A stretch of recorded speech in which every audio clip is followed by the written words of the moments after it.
Hey everybody, this is TJR. And this is Robert Kinsler. And it's time for another episode of our Top 100 Songs of All Time.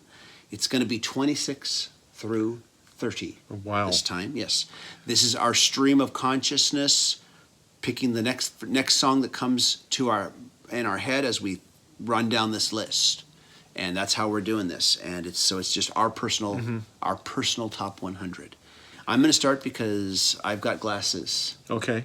And you don't. Okay. So, never mind these things, but so mine are attached. Okay. My number 26 is one of the most epic songs ever written. And I'm talking about the song Satan Gave Me a Taco by Beck. Off of his album Stereopathic Soul Manure. Now, of course, I know that a lot of people are going, what? This was off of one of Beck's non-major label releases. When he first got signed, part of his conditions were that he could still do these little side releases on the side that were independently released. He doesn't really do that anymore. Whatever he's going to release, he's just going to release now. Mm-hmm. But that was originally kind of a thing with him, is that he would give the Bet label their release that was, for them. But his crazier, more lo-fi stuff, he was doing independently. This is a song, it's a funny song, number one. It's funny. It is lyrically just an epic journey. And it's a song that I've covered many times live. And it was one of those songs where I could just begin this song, and by the end of it, people were just like, at the end of it, and be like, and of course I take no credit for that. It's because the song is so well written. Uh-huh. It is just so well written. It is a lyrical masterpiece. If you've never heard it, you need to go check it out. That's my number 26. Great pick. Well, on an entirely different note, I'm going with a classic song introduced to me by my father. As you know, but maybe not people out here necessarily know, I recently lost my father, and then a couple months after that, I lost my mother. Mm-hmm. They were very influential in terms of like supporting me, wanting to play music. They put up with me trying to play violin, which I butchered. Mm-hmm. So then they let me move on to guitar, a better choice for me too, I think. But yeah, there's certain artists that when I hear them, I'm brought back to when I was a little kid. Mm-hmm. The Beatles. Glen Campbell. So Glen Campbell's Wichita Linemen, what a great song. And when I had a chance to see him in 2010, I go, yeah, my parents, I liked his records growing up. When I saw him, I was like a convert immediately, mm-hmm. like, wow, what, although he wasn't the songwriter typically, like in this case of Wichita Linemen, it was Jimmy Webb wrote many of his great songs.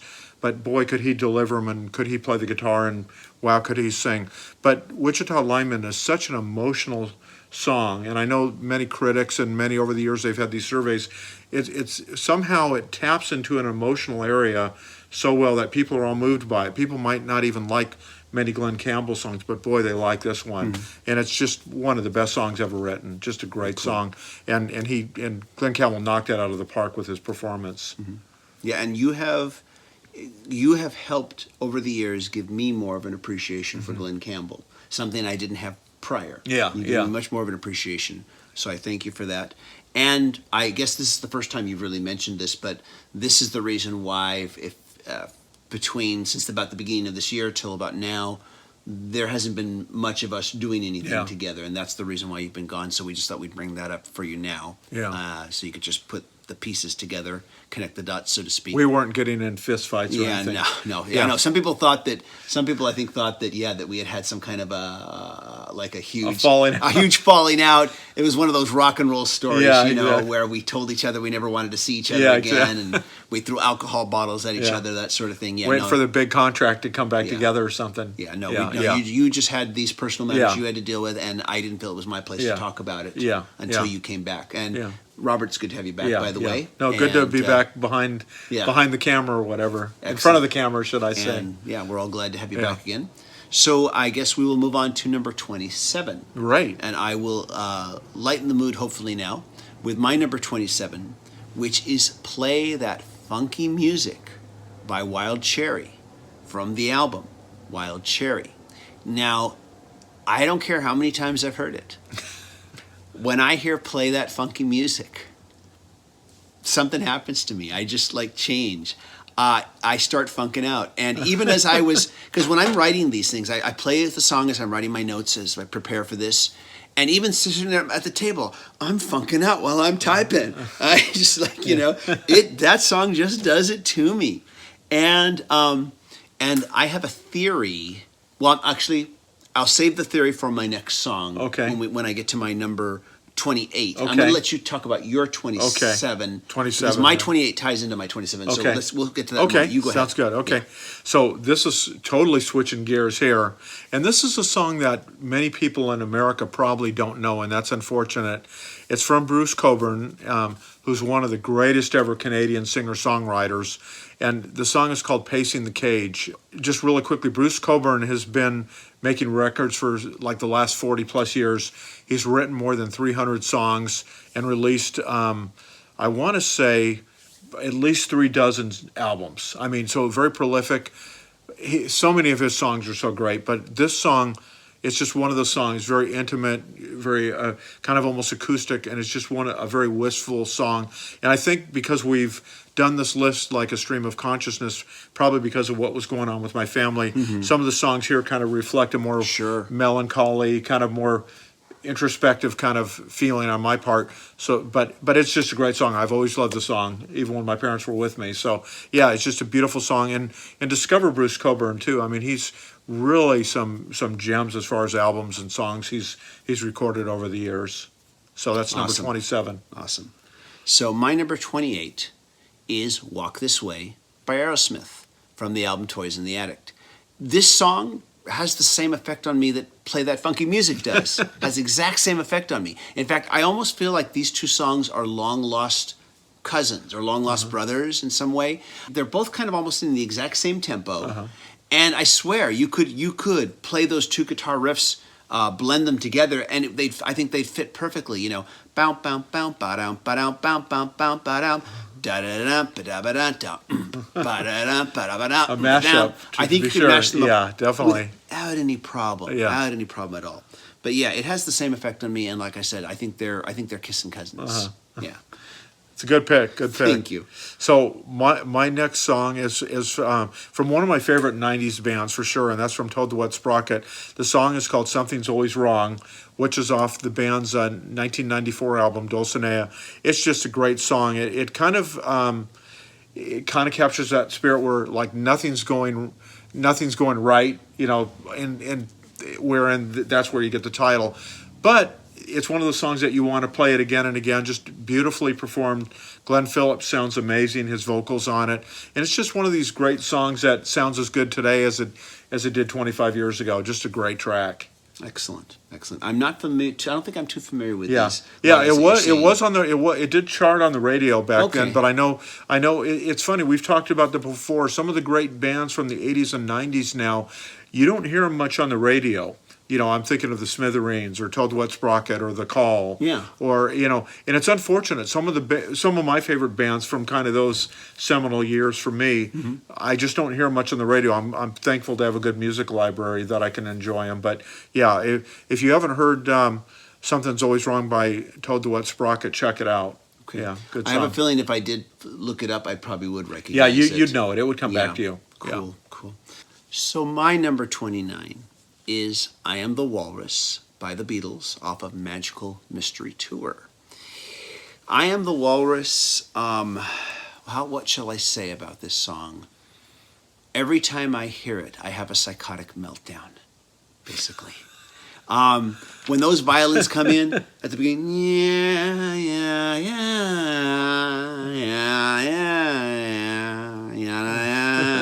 I start to feel my brain melt. I don't know if you remember those blacklight posters. Yeah. There was that one called Stoned Again, where the guy's sitting here like this, and it's like a series of panels. I think it was drawn by underground cartoonist Robert Crumb, where you start to see his face starts to melt until it plops down or something like that, and it said Stoned Again, and that's how my brain feels the moment those violins play their part. Yeah, it's a wonderful psychotic bit of progressive pop. Yeah. And I love it to death. Oh, absolutely one of the greatest songs ever by the greatest band ever. I mean, the song just blows me away every time I hear it. Yeah, what a masterwork. Yeah. So now I'm at my 29, which is actually from someone that probably needs very little introduction, and that's Neil Diamond, and it's his first real big song, and that's Solitary Man. It's a song he wrote about himself, and it's just a great track. I mean, I remember, again, my parents were into Neil Diamond, so I didn't like everything Neil Diamond did, but boy, I sure liked that song, and I remember my mom would play her cassettes or 8-tracks and stuff, and that song would come on, and I'd want to crank up the volume on that one.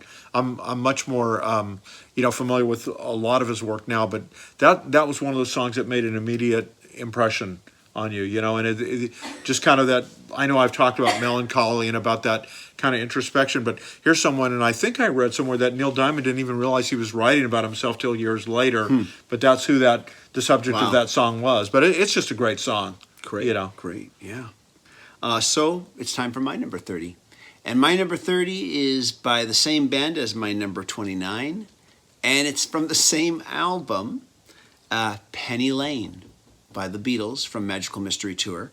And the moment I thought of I Am the Walrus, the next song that popped right in my head was Penny Lane. Penny Lane has never failed to lift my mood. Yeah. It's such a life-affirming song. It is. And I can be in a really kind of mood, like, traffic, all this other stuff going on, And Penny Lane, I can play Penny Lane, it's like,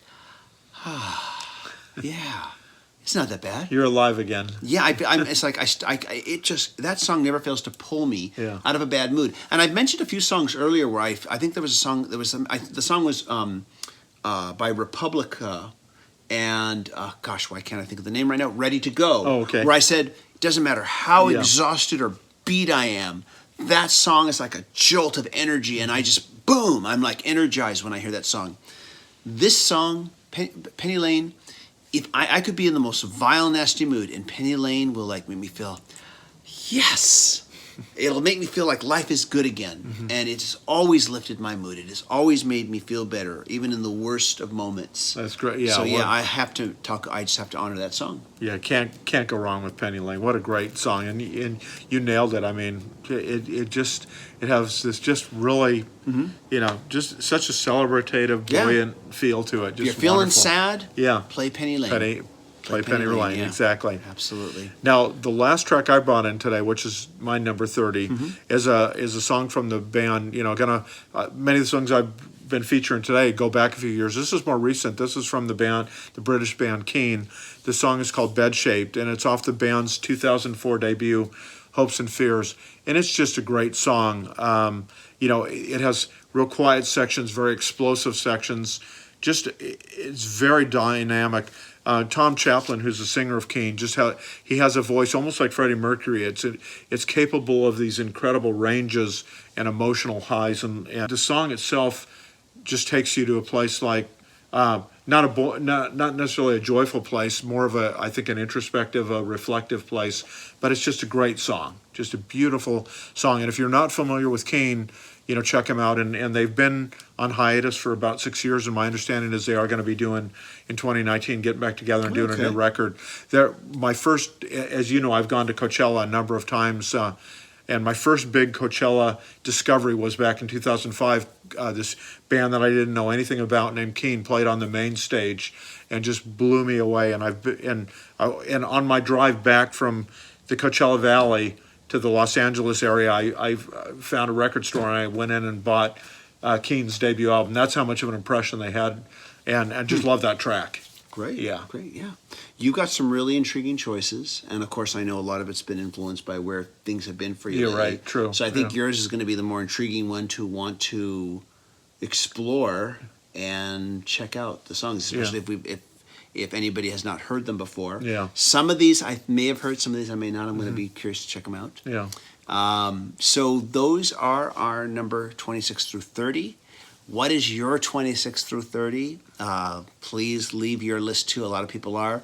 And we love reading them, love checking them out. And thank you so much, everybody. So now we'll be back now with 31 through 35 next time as we make our way now to the second quarter of our top 100. And it's fun. It has been fun. It's been a lot of fun. Hope you've been enjoying it too. Please leave a comment and be sure to click like and notifications so you can know when we release new videos, and be sure to click subscribe. And if you are a subscriber, thank you very much. If you are a patron supporter, thank you even more. And everybody, we'll look forward to talking to you next time. See you later, everybody. Take care. Bye-bye.